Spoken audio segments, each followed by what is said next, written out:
Hi guys, this is just a quick video to help you through this weekly algebra review. So the first thing I want to talk about, there's two types of factoring problems. Those are the middle six problems.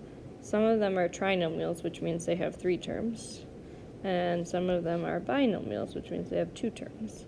So let's talk about the trinomial ones first. You guys have actually done these ones before. This is where I tell you to do the x.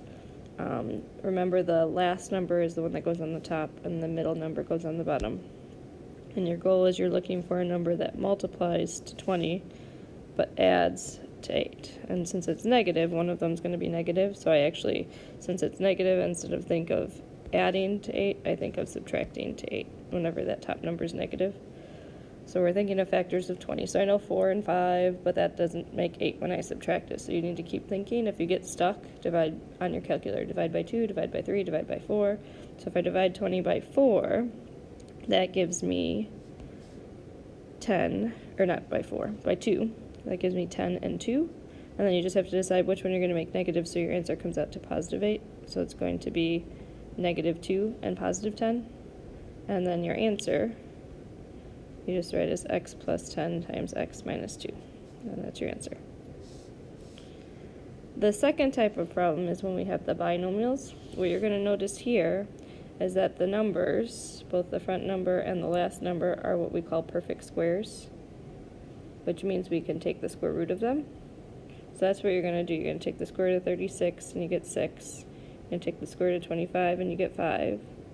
And then to write your answer, it's called a difference of 2 squares, because when you factor it, you're going to get 2 factors that have different signs. So the first one is the 6x minus 5, and the second factor is 6x plus 5. And if you were to imagine for a second foiling that together, you're going to get, you don't have to do this part. This is just the check. 36x squared plus 30x minus 30x minus 25. So these ones in the middle cancel, and we get back to that first answer. That's why they have to be different signs, so that those middle ones cancel. So that's really, really, really important that they're different signs. All right, let's take a look at the next page. So this page is reviewing a little bit about simplifying radicals. So the first thing you need for simplifying radicals is you need to know your list of perfect squares. So 1 squared is 1.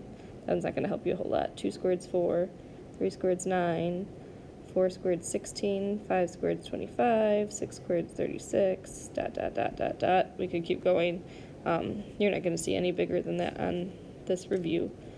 So what you're looking for, this goes back to the very end of algebra, is you're looking for a number that you know divides into the number under the radical. So when I look at this first problem of 54, I'm trying to look at my list over here and figure out which of those numbers divides into 54. And the number from the list happens to be 9. I always write that number first. And then you have to write what else you would need to get 54. So if I divide 54 by 9, I get 6. And then you simplify the one that's in the radical that is a perfect square. I can take the square root of 9, I get 3. And then the square root of 6 can't be simplified, so it has to stay in. I actually call that jail. So since it can't be simplified, it has to stay in jail. Where the radical 9 can be simplified, it can come out of jail. So that's your answer. So let's look at another one just to practice that, and then we'll look at what it's like on your algebra review page. So 28. Again, you're looking at that number 28. And you're looking at this list over here, trying to figure out which of those divides into 28. If you need to, take out your calculator and divide it until you find the one that works. It's 4, and 4 goes into 28 7 times. And again, the one that's the perfect square that comes out evenly, that's going to break out of the radical. It breaks out of jail. The square root of 4 is 2. I cannot take the square root of 7, so it has to stay in jail. And that's my answer. So the ones on the review are more like this bottom one, where you have 2 problems, and the first thing you have to do is simplify. I cannot say I'm going to add these together and it's going to be the square root of 65. That does not work. You have to simplify them first. So the square root of 45, I have to look and see what from our list over here goes into 45. It's going to break into 9 and 5. And then the square root of 20, again, look at the list over here, figure out what goes into it. 4 goes into it, so that's going to be the square root of 4 and the square root of 5. and then we simplify. So the square root of 9 becomes 3. It can't take the square root of 5, it has to stay in jail. We're going to bring that plus sign down.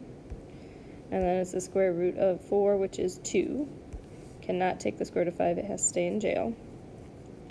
Your last step then is to add these together to get your answer. So when you add them together, you can add the outside numbers. 2 plus 3 is 5. But this part with the radical just stays exactly what it was. We have 5 radical 5s, if you want to think of it that way. And that's your answer. So good luck. Hopefully this video helps you out.